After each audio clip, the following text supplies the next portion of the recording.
Is AI coming for your jobs? And today we're going to talk about what you can do about that.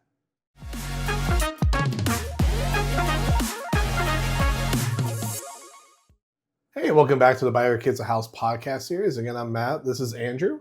And this is our Fix the Future segment where we kind of look at issues that we see that are coming on the horizon or already here and what we can do here now to try to help either prevent that, fix that, or try to make it better for ourselves and our kids down the road. And today we're going to kind of go into the idea of how the job market's looking. And I think we can all agree that the job market in general is looking a lot different than what it used to, but especially as we're seeing this boom in technology, we're seeing a major impact. Even now, we're already seeing major changes in how you interview or even apply for jobs, whether it's through the ATS systems to track and screen resumes out, or doing recorded interviews or interviews with these robobots on there or over Zoom. And just that big difference now, and that's even with just on the verge of AI and what it has the capabilities of doing. Yeah, everything has changed the way it looks these days. Like even the application process is completely different than, when you and I were first getting our first jobs. Yeah. It is insane to see. And I know a lot of places, they're not even going in individually and looking at every application or resume that they get. They use AI to scan it for those keywords. And if they get enough population off of that one resume, then it moves to the next process and it goes to look at an individual's eye. And that's crazy to me that we're looking at that from an AI perspective and just using AI to hire these people, like past anything else. And like the interview process, even in the beginning, it's just so different. Yeah, like again, obviously I'm a little bit older as well in the aspect of like I used to be suit and tie, my little piece of paper resume, and walking in, like, hi, Mr. Businessman, here's my little resume. Please, can we have an interview and sit down from there? Even companies like my first round of duty with Disney, I literally just walked into the casting building and just was like, hey, I'm here for a job. I wasn't even worried about what job it was. I just was like, I would like to work for Disney sometime part-time. However, what openings do you have? And that's how I got into lifeguarding, actually my first go around with Disney and everything. But like, that's who they were hiring for at that point in time. And now, that you can't even go directly into casting and everything. You only go there for your secondary interviews or beyond. Everything is done online, whether it's the application process. The ATS tracking systems will screen and weed everyone out and everything. And the game's just changed so much. And that's even before our jobs are even being replaced by what robots I was going to say, and if you look at the increase in AI, everything that's happening with it right now and how smart it's getting and the capabilities of it is insane. And we're starting to see a lot of those layoffs of the non-essential positions, if you will. A lot of people are losing their jobs as this goes up, and that raises a little bit of concern to me. Yeah, so I think we're going to kind of dive into a little bit what potential jobs are at risk with the rise of AI. What can we do to help better position ourselves? Maybe using AI tools, in conjunction with your job to better for your skill set, and maybe what areas of markets to avoid entirely and everything for not only for yourselves or also for your kids, because maybe it might be a little bit of a dead end career path, unfortunately, and everything. But we need to learn and pivot because everything about life is not necessarily laying down with this. You got to roll with the punches sometimes and everything. So we're going to look to see what we need to do to better position ourselves to maybe be ahead of the game before the AI revolution comes on. To be able to adapt and change in this ever evolving world we live in now with technology is super important. Yeah, so we're going to dive into that and see what we need to do to fix things for the future. All right, now let's talk about the increase of AI in everywhere, really. I mean, you go to one of these higher end restaurants, or not necessarily higher end, but these restaurants that now have the robots that bring you your drinks. I know Universal has started doing that for their room service. If you stay at a resort, they have the robot just come to you and eliminates the person aspect. The position is essentially eliminated because of that. And we're just seeing a constant uptick. And the capabilities of even ChatGPT have been phenomenal using it as a tool, but I know it's gotten so much more advanced than even ChatGPT now that some of these programs and AI systems are really just so smart. They're taking over everything. Yeah, like you're looking at these robots, you look at why would a business outsource the robot? Well, robots don't sleep, they don't complain, they don't call sick, they don't, you don't have to pay them overtime. Yes, there's maintenance and upkeep of them and everything, and yes, the robots aren't cheap. But at the end of the day, like if it makes sense, it makes sense. And and then even you're seeing in the rideshare, like Tesla's really trying to be on the verge of having their cars being autonomous drivers, independent of a human being having to be in the car. So turning it a taxi service into just a robotic vehicle driving around. Mhm. You know, you're now going to have that entire industry just turn into from, you know, a lot of people, not only taxi drivers, but even the rideshare community, you know, your Uber, Lyft drivers and everything, just going to be autonomous vehicles driving around, Yeah. taking you around, doing that. You know, again, as you mentioned, you know, from the servers and housekeeping, not housekeeping, but room service attendants and everything, a robot, they'll just deliver your blankets, pillows, you know, food that you order Yeah. from room service, just there, takes off, does its own thing. You know, I usually see a lot more like, you know, like the Asian style techie restaurants and everything. Sometimes Yeah. it'd be cool, nichey. Here comes a fun little robot server with a tray on there, and there's everything Yeah. you need on it. And then it brings, you know, goes right back and delivers the next table. Don't have to worry about tipping it or anything along those lines. And for someone that works in the tip industry, like, you know, that hurts me, but also like it Yeah. definitely is a way to save money when you're dining out, because you don't have to tip a robot, and again, you don't have to pay them. Yeah. There's also no chance of a robot getting injured on the job or you know, getting hurt, and you have to pay out for the, you know, those instances. So there's a lot of allure with that. And that's even before we get the aspect of the smartness and intelligence of AI and growing from there. At the time of recording this, I don't know if a lot of people have heard on there, there's this new one that's really pushed out called Claudebot. Yeah. They did change the name of it a little bit because they realized that CLAWD was too close to Claude, CLAUDE, the one that was more for programming and everything. Mhm. And they tried to differentiate themselves. They seemed to change the name a few times, but what initially when I was Claudebot and everyone saw the little lobster claws and everything Yeah. on there, you're now having full-blown like Java-style AI that's autonomously running programs out there and learning at an exponential growth. Mhm. Like I was seeing one of the first instances of it was someone was trying to set up, hey, I want to make a reservation at this restaurant. And they were on there like, okay, I'm going to first go through OpenTable. OpenTable is unavailable.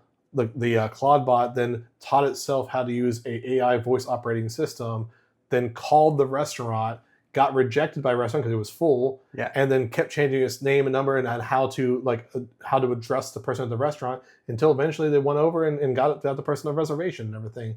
And that's just, you know, the beginning of what this intelligence, because I mean it's literally only been out for like a week or two, Yeah. and it is blown up in this process on there. Like, you know, some people are looking at it and what they can do to even generate money from it. One I was watching, they're in the process of trying to teach it how to become a Fiverr operator. Now, for those who don't know Fiverr, Fiverr, it's basically like a gig site. So you go on this site and you're like a freelance, like, you know, writer, copywriter, social media, editing videos, whatever, you know, whatever little side hustle you want to do, you can go on there for a certain fee, and you can go on and post jobs and like, hey, I'm willing to edit your video for $20, whatever the Right. case is. And then you go back and forth. Well, this person's trying to teach this bot how to go on this website and do a lot of those things independently of a human, and it can just keep going, keep generating money. Yeah. So like maybe a good investment opportunity for if you can build that out, but also a lot of those people on Fiverr now might be out of a job for their side hustle if a robot can do it. And that's where the dilemma comes in, because we see the uptick, and it's super exciting to see all of this technology and see it increase. And like that ChatGPT was our floor at one point, Yeah. but now with all of these new things coming out, it can do so much more. Like you said, it got a reservation at a not able to get reservation restaurant. You know, Yeah. like they weren't able to get anything, and it somehow figured out a way on its own within a reasonable amount of time. Yeah. That's insane. It's also, we're moving into a little bit of the scary realm, you know, Yeah, like yeah. I don't think we're quite there yet, but something that can self-learn, it adapts to who you are. You put in your information in it, and it can just continually grow from your knowledge and things Yeah. like that. It raises some concerns, but at the same time, There's being tons. able to do all of those things at just like a click of the button or a type of a prompt or something like that, Yeah. what a time. No, to think about, like, you know, a year or so ago, ChatGPT, the biggest scare at ChatGPT was college kids cheating on their essays. Yeah. It was like, you know, how I wish we can go back to those days Yeah. of just worrying about like you writing your paper via ChatGPT and a few prompts and everything. And you know, like I think we need to now get out of the mindset of avoiding these tools and, you know, instead of embracing and figure out how to like bulletproof your career for how to move down the road with that. Because again, you know, we're looking at a lot of these jobs, and especially, you know, if they're able to do these simple tasks and everything, like, you know, again, as I mentioned from Fiverr, you know, if you're able to edit videos, post videos, do social media, copywriting, blog posts, you know, a lot of these simple, basic jobs on there that for a lot of people made very good income for, Yeah. and people are very talented at, if it can do it at even 80% of that capacity, but for a fraction of the cost or time, you're probably going to go that route, unfortunately, because Yeah. from a business standpoint. So those jobs in that essence are in jeopardy without, you know, embracing and flexing with that. And then even coming for your jobs, like there's a website called Upwork, Mhm. very similar to Fiverr, but even dives further into other freelance jobs you can do. But Upwork itself is investing heavily into AI with the idea that probably eventually they're going to be able to replace AI with the freelance workers on there. Yeah. So they'll still have companies bringing to them the jobs wanting, like a data scientist, customer segmentation, things marketing, building out your blog posts, building out your social media. Mhm. And instead, they're going to have their own AI database that's going to be able to do it all for them, and you won't need the freelance workers. That means all that money that they were charging then will just go right to Upwork at the site itself. Yeah, no, and it's so crazy because it's going to eliminate all those kinds of jobs because now that it can start doing all those things without having to pay the person, you pay like your subscription or purchase it outright or have whatever that it's offering for whatever you're choosing to do it through. It eliminates all of that. But the uptick to it to me is you get it in a fraction of a time back. Now, mind you, if you hired someone like we're talking about editing videos specifically at the moment, but it's going to take them even for probably a half-hour video 3 or 4 days depending on how many other people they have or jobs they have going on. It's going to take a little bit of time versus a day at the most of plugging this in for like a 45-minute to an hour video, and I guarantee you it's going to be put together so well. And that is an awesome tool to use, but at what cost? We're really just losing the people of like the individuality that you can have. No, we're definitely and they're losing the individuality, but like with it, like there definitely is great opportunity with it. Like we'll fully admit with our newer growing channel, like I'm using tools online to try to figure out what's better for us to social media use posts and clip things. And one of the things I'm even using AI tools on here for the shorts that we're posting, and it is at a click of a button. Yeah. It can generate all these. Now, are they always perfect? No. No. And maybe need a little tweaking and everything, but sure as heck gives me a great base. And this is something that has only been out for a little bit of time that is still learning a whole lot. Yeah. And for someone that's a novice at this and everything, like, I'm still learning and not exactly knowing what it is that I want to say or do. As I learn better of how to use and prompt it, the better it's going to get. And again, at a fraction of time, fraction of the effort, fraction of cost, like again, is it perfect? No. But can it do 80% of what I want within a fraction of the time? That's what it appears to be so far. So that's definitely challenging. But let's figure out now what can we do not only for ourselves but also for our kids down the road to pivot to say set up so your job isn't taken by AI. Yeah, no, absolutely. So we're going to look into that next. Yeah. So next we're going to be talking about looking at how to use AI for us instead of trying to just really shy away from it, but lean into it a little bit more to use it as tools to help us better our careers and look at what we can do next that's not going to be inhibited by AI. Yeah, like again, going back to what I remember when I was in school back in the day, it was you can't use a calculator.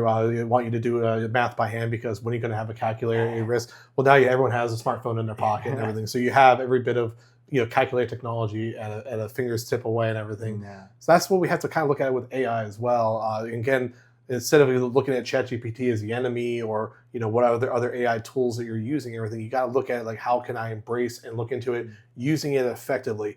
Now, am I saying go on to ChatGPT and like, hey, do my job for me? No. You want to dive into what the limitations of these are. You want to dive into how you do prompts on these things. Read articles of what the different tools are used for. Because, like for instance, I know some are better at doing computer programming. Some are better at copywriting. Some are better at image generation.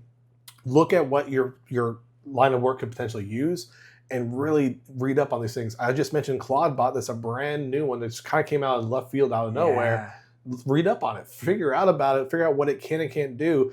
Like one of the main limitations of it right now appears to be that you want to run on its own native system because it's too dang smart that you don't want to potentially compromise the files that are on your own computer. That's important stuff to know. Right. But it still can be a great tool. Embrace it, figure out how it fits into your job, and also once you embrace it and can enhance it, you then elevate yourself and stay ahead of the curve of what AI can do. Because as long as you add your human element to it, that plus AI hopefully will still keep you ahead of the curve, at least for the short term of it. But no, exactly. And it's instilling more job security. Like you are able to use these things and you're not just trying to shy away from it. Because as we know, maybe all of these new big companies are using AI in a big capacity now. Like it used to be a little bit here and there, but now it is very relevant. So being able to understand and see and use it, like you were saying, for whatever specific thing you need to helps make you stay relevant in the job as well. Yeah.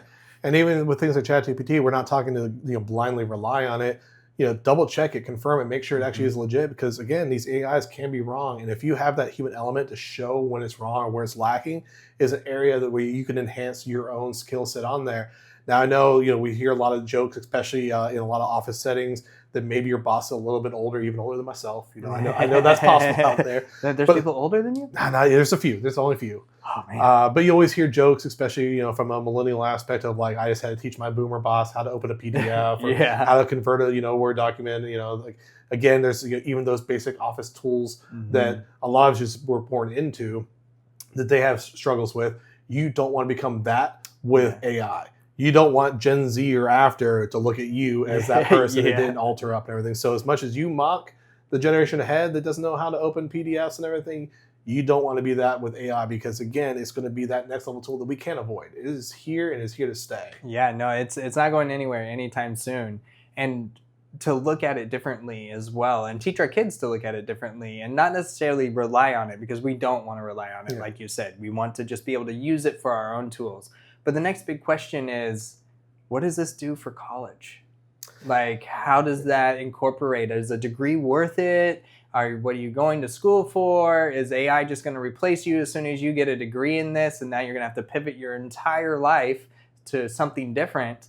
These are the questions we need to be looking at too. Yeah, and again, a lot of it comes down to your personal return on investment and also your career path. Now, again, being someone that's already mid-career or even a later stage of my career, I even look at like data science as an area that I feel is very easily replaceable by AI in the next 20 or so years. Now, for me, that's beyond my working career. But for my kids, if they want to get in this, I might be hesitant from to look into this field, because again, that might not be a career field that really exists for the longevity of their working life. I don't want them to start off on that path and then 10 or so years in, it's just gone.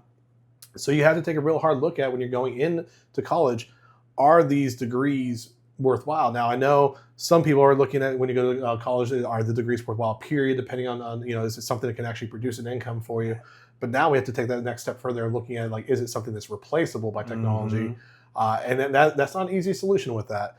But you definitely want to take a hard look at, like, as I mentioned, as data science, data analytics might be a tough one, as much as I hate to say it, computer programming, computer science, because again, the elite to the elite will probably still keep the job, but everyone below that, I mean, you're having computer programs that can build themselves pretty much out. You have marketing, again, as we mentioned, social media and everything can be easily done right through these posts, image generation. Basic office tasks and everything, sending out emails and letters and faxes can be easily done through this automated. I'm sure this Claude bot can pretty much do most of what office tasks and everything can do. Sales generation, I know you're hearing a lot of times already. These the people are creating these AI voices that can just call thousands of people all at once and can rebuttal and go through the different objectives that they have and figure out a way. And while yes, maybe the few skill salesmen might have a per sales call lead, they can only do that one call at a time, though, where these bots can do thousands at a time. And so at the end of the day, like, you're going to get a better, quicker return on these automated voices that can do it. So again, is that a career you really want to start off at if you're 18, 20 years old going into college and looking at this? And that's something you really have to take a look at of like, using these tools is important, yes. And I think that for those in mid-career, learning that and everything is key. But maybe the college level, taking it a step further of what fields to avoid, because granted, I think that most of these fields have another 10 or 20 years still left in them, because there are companies that are a little slower to adjust, slower to adapt. We work for companies, I'm not going to mention any names, that we know are a little bit more on the dinosaur of things. A little slower in the uptake, because it takes a lot of people and executives and things for things to get through before a company adapts to it entirely. So for those that are mid or later career, you might be a little bit safer to make sure you get through on that. But if you're younger, I know we all want to pivot and adapt, but maybe pivoting and adapting is avoiding it entirely in the first place. Yeah, no, exactly. And the question goes more to not necessarily if I should go to college, but now looking more in depth of what degree should I get for longevity? Because before you just find something you liked and you just went to college for it and then you got a career in that. But now we were having to look at, will this job be replaced in 10 to 15 years, 20 years? Like, will I be obsolete in that and then not have anywhere to pivot because I've done this for so long now? Where do I go next? So just alleviating a little bit of that nervousness and looking at more in depth of which ones would be more secure in the longevity is, I think, important for people that are just even starting out in college or even halfway through college. Yeah. And I know, like, we mentioned a few of the potential types of careers and degrees and everything to look at, but somebody might be wondering, like, how do I know if my career has a longevity to it? Look at currently, you'll see in the news layoffs and everything. Follow the industries of who's laying off who and what types of positions there are. Now, I'll fully admit, I was originally going to school for aerospace engineering, and in 2008, when I was looking to finish up my degree at that point in time, was right when the shuttle program ended, and NASA pivoted. Yeah. And then in the Central Florida area, we were flooded with tons of engineers that had lots of experience, and I had no experience at that point. Right. So that's where I knew I had to pivot. And that's something when you're looking at, like, again, whether you're starting college or mid-college, if you're seeing in the news 10,000 layoffs of this industry here or 5,000 layoffs of this industry here, you now know you're going to have people with experience flooding that market. And it may be very difficult for you coming out of college then with no experience or maybe an internship level experience to find a job if someone has already multiple years of experience in that related field.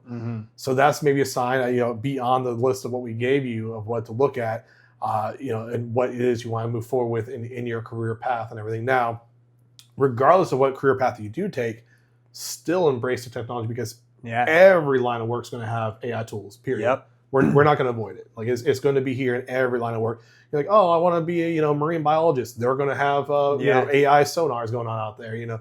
Oh, I want to be an archaeologist and everything. You're going to have satellites that are doing the radar for the bones. Like, no matter what industry and what passion you have, there's going to be an AI tool for it. So we, again, there's still, even if you're at that 18, 20 year age range, you're going to have to learn these tools and keep up with it and everything and stay ahead of it so that you don't become limited in that position, because an archaeologist that knows how to use AI and an archaeologist that doesn't, the one that knows how to use AI is going to be the one that's going to keep the job. I was going to say, they're the ones that are going to keep it at least for longer. Like, they're going to be the ones that are like, okay, we're seeing you've adapted. You're using these tools that were making it easier for everyone.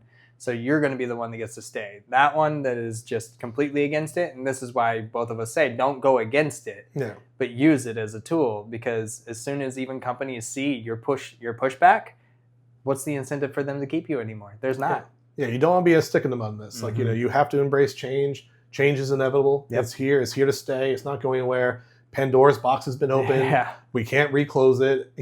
Again, I thought ChatGPT was going to be it for a while, or at least some iteration of that. And then boom, now we have this Claude bot, and who knows what we'll have tomorrow.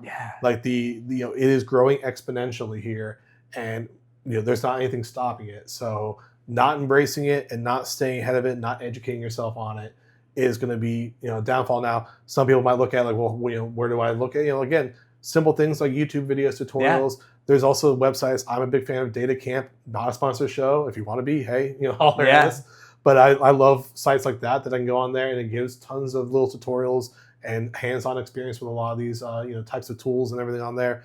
But there's tons of free sources on YouTube you can find out there. And then just get the applications. ChatGPT is free. Yes, there's a paid version, but again, get on there, play around with it, just see what it has to offer. Even if you're not using it currently for whatever reason, I don't care what age you are, hop on there, type in some questions, and see what happens. You'd be surprised what you can learn from it and everything, especially in a short amount of time, or the potential that it has out there. And play around with it just to see what it can do to enhance things, and also find out some limitations on that. So exactly. So I think in general, again, current, mid-career and everything, that's what we want to do, is embracing the tools to look at and everything. And then if you're younger, you need to look at, does this career have 20, 30, 40 years of longevity in it? Is this something that I think will be sustainable for that amount of time? And, a lot of times, unfortunately, I think painfully the answer is going to be no. Or at least it'll be hyper competitive in a sense of like, you have to be the best of the best of the best. And if you feel you are the best of the best of the best, absolutely. I'm not saying to not do it. But, if you're, anything below that level, you might want to look at maybe it's just easier to avoid this or pivot a different direction. Like, I may be super passionate about marketing, but I also like dinosaurs. So I'll go the way of looking for dino bones. Again, you may not have your number one choice, but maybe choice B or C isn't too terrible out there either. So especially if it has, the potential of 30, 40 years of your working career. And that's a good start, building the options up first and then doing a deep dive into those options and seeing what the longevity is for each one of them is a really good place to start, especially if you're like looking at what you want to go to college for. Maybe you're fresh out of high school or just ending high school.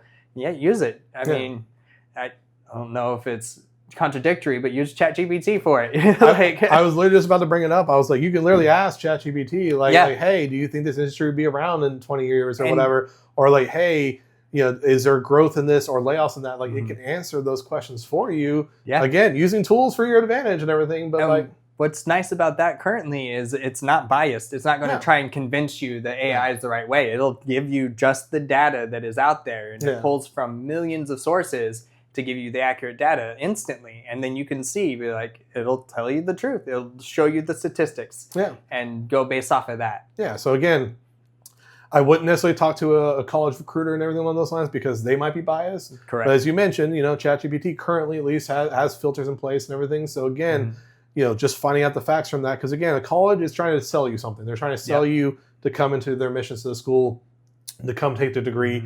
And maybe the college itself hasn't pivoted enough, and they know that internally, but they don't want to show that. So again, don't just listen to your college recruiter and things like that. Like look at the data yourself and everything, and even use use an AI tool itself to find out, like, hey, do you think that there is a future in marketing? There's a future in sales. It'll be bluntly honest at this point in time. And then whatever, because again, there's hundreds of college degrees out there. Do that for whatever it is that interests you, or even from there, like, hey, I'm interested in XYZ, but I want to make sure that my job has a career longevity. Is there something with those interests that I could pivot to that would have another 20, 30, 40 years of a career in there? And again, figure that out of what direction you need to go, because things are changing so rapidly, and hopefully our economic system changes with it as well, but we can't count on that yet. So again, we need to go ahead and prepare ourselves and adapt ourselves, or else you'll be the person asking Generation Z, like, how do I use this ChatGPT? Like, okay, Grandpa, let's go off the nursing home here. How do I read an email again? And that's important, because that's also what we should be teaching our kids too. Like you were just saying, like teaching us and using it as tools and stuff like that, even if at a young age, because this is the world inevitably that we're living in. It's not stopping. It's not going anywhere. It's here to stay for however long, hundreds of years. It's only either going to get better and then really worse and then better again. But either way, it's something that we're just going to have to live with, and that is okay. And being able to teach our children individuality while still using AI is really cool. Something that we can start building up. By no means we're not saying to follow your passion and teaching your kids to follow the passion. We're just trying to do it in a smarter manner of like, be more realistic about it, in the sense of like, this is here, this is real. And as we've said before in our episodes, we're not trying to hide things from our kids. We're not trying to sugarcoat things for our kids. We're not hiding behind the curtain. There's no, don't look behind the curtain. Pay no attention to the man behind the curtain. Exactly. We're not trying to say that here. Like we're trying to say, like, hey, this is here. This is reality. Hi, my son or daughter, whoever, this is what's happening and everything. So yes, I want you to follow your passion and dreams, but there also comes a reality of it in life in general. And we need to figure out how to merge those two together and give them the best success in their life moving forward with that. Absolutely. So I think that kind of breaks down, what we can do both for those currently in the working force, whether you're late in your working force or in the middle, but also those beginning and entering the workforce and going to college and everything. So taking those tips into consideration, I think, is what's going to help better prepare us all for the Claude bot revolution here. Yeah, no, absolutely. So I think we're going to go and wrap this up, and we'll close it out from there. All right. Yep. All right, so wrapping everything up, and we're talking about the pros and the cons of AI, and what it really comes down to is use it to what fits you. Look at your goals, your dreams, and figure out how that can fit in so that you're not left behind. And remember to like, comment, and subscribe. Let us know your thoughts on AI. You hate it, you love it, you use it for everything, you're never going to touch it. We want to know these things as well. Yeah, and bring up what tools you use. I know we mentioned ChatGPT and Claude bot and everything, but there's tons of tools out there. What you use it for? Tell us what industry you're in and what tools you're using to help emphasize the industry, because maybe that'll help other people that are facing these challenges of not knowing what tools to use, and you can then connect them to enhance and keep their career going and learn from there. And then if you're also entering college or have kids entering college, ask them there, like, hey, do you feel this industry is safe, or should we pivot from there? And we can help and look at things and figure out what is the best game path moving forward. But again, along this journey, we're all in this together to learn. And remember, we got to build wealth the boring way, so your kids can live the bold way. Till next time.